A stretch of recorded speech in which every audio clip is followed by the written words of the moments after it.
दोस्तों यूपीपीसीएस का इंटरव्यू चल रहा है और मैम जो है इंटरव्यू देकर निकली है और इनसे चलिए बात करते हैं इनका इंटरव्यू कैसा रहा मैम आपका। मेरा इंटरव्यू अच्छा रहा और जो उन्होंने क्वेश्चन पूछे थे वो मैंने कॉन्फिडेंटली आंसर करे। मैम आपका नाम और कौन सा अटेम्प्ट है? क्या नाम? आपका नाम और ये कौन सा अटेम्प्ट है? मेरा ये सेकंड अटेम्प्ट है, पहला मेंस था, पहला इंटरव्यू। और मेरा नाम सौम्या है। और आपका बैकग्राउंड? मैंने इकोनॉमिक ऑनर्स किया है, बीए इकोनॉमिक ऑनर्स किया है। आपका इंटरव्यू में मतलब सबसे पहला कौन क्वेश्चन पूछा गया था? सबसे पहले तो उन्होंने मुझे पानी पीने के लिए कहा क्योंकि मैं बहुत ज्यादा नर्वस थी। उन्होंने कहा पानी पीजिए।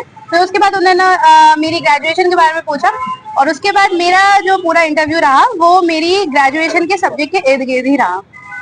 और आपके हॉबी से रिलेटेड कोई क्वेश्चन? नहीं, वो अभी तक पहुंच ही नहीं पाए क्योंकि क्वेश्चन से क्वेश्चन निकलता गया। कितना देर तक आपका इंटरव्यू चला है? मेरा अप्रोक्सीमेटली 25 मिनट चला है। 25 मिनट तक? हाँ, सर ने भी हमसे बोला कि आपने हमारे 25 मिनट निकाल दिया आपने हमारे। बट वो एक्चुअली इंटरेक्टिव इतना था कि वो 25 मिनट कब निकल गया पता भी नहीं चला। सारे क्वेश्चन का आपने जवाब दिया? मैक्सिमम क्वेश्चन का मैंने जवाब दिया। कोई ऐसा क्वेश्चन जिसका आपने जवाब नहीं दे पाई हो? एक क्वेश्चन था मेगा इकोनॉमिक्स, तो मेगा इकोनॉमिक्स का मुझे नहीं पता था। मतलब कोई ट्रेंडिंग टॉपिक से क्वेश्चन? नहीं। आपने हॉबी से कोई क्वेश्चन? नहीं। और आपका मतलब एआई से रिलेटेड मतलब एआई का क्या कंट्रीब्यूशन है आपके तैयारी में? एआई का कंट्रीब्यूशन मेरी तैयारी में, देखिए नोट मेकिंग के लिए तो एआई बहुत अच्छा टूल है, नो डाउट इन दैट। लेकिन हाँ, जो मेरे फ्रेंड्स हैं, जैसे मेरा बेस्ट फ्रेंड है आयशा, तो उसने मेरी बहुत हेल्प करी from the starting to the end. तो लोगों का बहुत कंट्रीब्यूशन है, एआई का कम है, ह्यूमन इंटेलिजेंस का ज्यादा है। और मैं जो है ना करंट अफेयर को आप कैसे मतलब तैयार किया है करंट अफेयर इंटरव्यू के लिए? देखिए करंट अफेयर का ऐसा होता है कि आप जैसे रिजल्ट डिक्लेयर हो आप न्यूज़पेपर पढ़ना स्टार्ट करते हैं। और जो मेंस का जो राइटिंग जो नए बच्चे हैं उनको राइटिंग में बहुत प्रॉब्लम होता है, तो अपने राइटिंग स्किल को कैसे डेवलप करना? देखिए राइटिंग स्किल को डेवलप करने के मेंस का जो आंसर होता है उसको 2-3 पार्ट में डिवीजन होता है उसका, एकदम से कुछ नहीं लिखा जाता। इंट्रो होता है, बॉडी होती है, कंक्लूजन होता है। जो बच्चे नए हैं वो पहले इंट्रो ही लिखना स्टार्ट करें।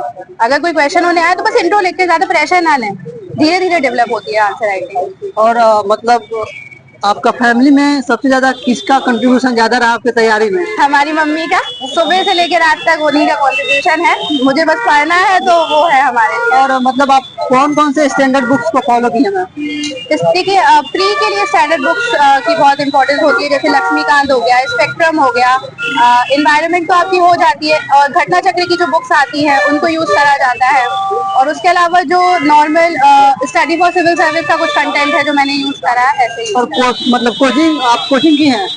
मैंने कोचिंग नहीं करी, सेल्फ स्टडी से? सेल्फ स्टडी करी है। और एनसीईआरटी को आप किस तरह मतलब पढ़ती थी? इसमें बहुत सारे डिफिकल्ट वर्ड होते हैं जो मतलब एक बार पढ़ने से तो कुछ समझ में आता नहीं है। एनसीईआरटी एक बार पढ़ने की नहीं होती है।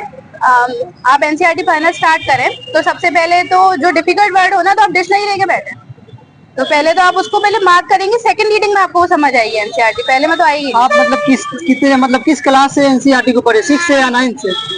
मैंने तो 11th-12th की पढ़ी है। सिर्फ 11th-12? हाँ, क्योंकि आप देखिए क्वेश्चन पेपर जो इंसान ध्यान से देखेगा उसे समझ में आएगा कि पेपर बन कहाँ से रहा है।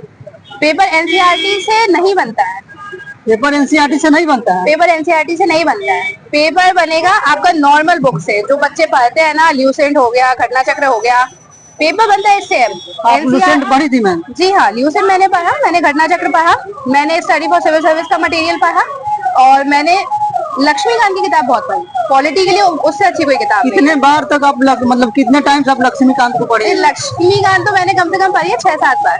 6-7 बार? बहुत बार पढ़ी है। और स्पेक्ट्रम आपने यूज किया है? हाँ, स्पेक्ट्रम मैंने कुछ स्पेसिफिक चैप्टर यूज करे, जैसे पीस एंड रिवोल्ट। लेकिन बहुत जरूरी है पेपर को एनालाइज करना, अंदर तो नहीं पढ़ाई करनी। मैम कोई मतलब कोई टिप्स बता दीजिए जो अभी प्रीलिम्स होने वाला है दिसंबर, इसके लिए क्या आप टिप्स देना चाहेंगे नए कैंडिडेट जो आ रहे हैं? देखिए जो नए कैंडिडेट आ रहे हैं मैं उन्हें बस यही कहूंगी कि सबसे पहले तो आप प्रीवियस ईयर रट्टा मार लीजिए। प्रीवियस ईयर रट्टा मार लीजिए, पेपर उसे ऑप्शन आएंगे उसे, आप सोचिए कि पूरा क्वेश्चन आगे हो जाएगा, नहीं, उसके ऑप्शंस आएंगे, आप आइडेंटिफाई कर पाएंगे, पहली चीज। दूसरी चीज, आप अपने फैक्ट्स पे अच्छे से ध्यान दीजिए, फैक्ट के बाद आप थ्योरी पर जाइए। और मैम लड़कियों के लिए क्या संदेश देना चाहेंगे? देखिए लड़की हो चाहे लड़का, मतलब एस्पिरेंट है वो तो सब, लेकिन हाँ लड़कियों के लिए थोड़ी कठिन होती है जर्नी है, क्योंकि वो बाहर ट्रैवल नहीं कर सकती, नए शहर में रहना उनके लिए मुश्किल हो जाता है। तो हाँ, उनके लिए ये है कि घर बैठ के पढ़ाई हो जाएगी, परेशान नहीं हुई है कि नहीं नहीं हम इलाहाबाद जाएंगे या प्रयागराज जाए वहीं पर होगा, ऐसा कुछ नहीं है। मैंने घर बैठ के पढ़ाई करी है, मैं झांसी छोटे शहर से हूँ, तो हर कोई कर सकता है। चलिए, thank you ma'am. Thank you.